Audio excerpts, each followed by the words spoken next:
বাংলাদেশের চলচ্চিত্র ইতিহাসে সবচেয়ে ব্যবসা সফল সিনেমার তালিকায় ৫ নম্বরে আছে প্রিয়া আমার প্রিয়া। অ্যাকশন রোমান্টিক ঘরানার এই সিনেমার হাত ধরেই আকাশসম খ্যাতি পায় শাকিব খান। তার বিপরীতে অভিনয় করেছিলেন নায়িকা সাহারা। ২০০৮ সালের ১৩ই জুন বাংলাদেশের ৩৩টি হলে মুক্তি পায় এই সিনেমা। এই সিনেমার পরিচালক বদিউল আলম খোকন ছবিটি মুক্তির পরপরই রেকর্ড করতে শুরু করে, দখল করে নেন ঢালিউড বক্স অফিসের শীর্ষস্থান। এমনকি সিনেমাটি অন্তর্ভুক্ত হয় বাংলাদেশের সর্বকালের সর্বোচ্চ উপার্জনকারী মুভিগুলোর তালিকায়। এতে শাকিব খান ১.৫ লাখ টাকা পারিশ্রমিক নেন। ২০১৯ সালের আগ পর্যন্ত এটি ছিল শাকিব খানের অভিনয় জীবনের সর্বোচ্চ আয়কৃত ছবি। অন্যদিকে সিনেমাটি নিজে আয় করে ১৫ কোটি টাকা। এরপর তালিকার ৪ নম্বরে আছে হাওয়া।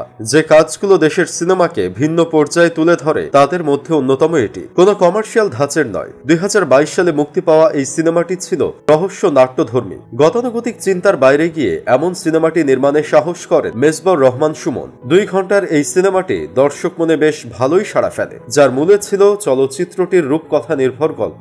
মাছ সাগরে মাছ ধরার সময় একদল জেলে তাদের মাছ ধরার জালে আবিষ্কার করে সুন্দর ও রহস্যময় এক তরুণীকে। সাম্প্রতিক সময়ে ব্যবসা সফল সিনেমা হাওয়া এখনো পর্যন্ত আয় করেছে ১৬ কোটি টাকা। তালিকার ৩ নম্বরে আছে সোনালী সময়ের স্বপ্নের ঠিকানা। বাংলা ভাষায় নির্মিত রোমান্টিক এই সিনেমা মুক্তি পায় ১৯৯৫ সালের ১১ই মে, যেখানে প্রধান চরিত্রে অভিনয় করেন কিংবদন্তি নায়ক সালমান শাহ। ধনী দরিদ্র পরিণত এবং ত্রিভুজ প্রেমের এই গল্পে সালমান শাহর নায়িকা ছিলেন Shabnur and Sonia. M A Khalek পরিচালিত ১১১ মিনিট দুঃখের এই সিনেমার গানগুলো ছিল টপ চার্টে। এই সিনেমার বিশ্বব্যাপী মোট আয় ১৯ কোটি টাকা। ব্যবসায়িক সাফল্যের দিক থেকে স্বর্ণ যুগের আরও একটি সিনেমা বেদের মেয়ে জ্যোৎস্না, যেটি রয়েছে সর্বোচ্চ আয় করা সিনেমার তালিকায় দ্বিতীয় অবস্থানে। ১৯৮৯ সালে তোজাম্মেল হক বকুল পরিচালিত সিনেমা এটি, যার গল্প নেওয়া হয় পুরনো গ্রাম বাংলার এক নাটক থেকে। সিনেমার কেন্দ্রীয় চরিত্রে অভিনয় করেন ইলিয়াস কাঞ্চন, আর নায়িকার ভূমিকায় ছিলেন আঞ্জু ঘোষ।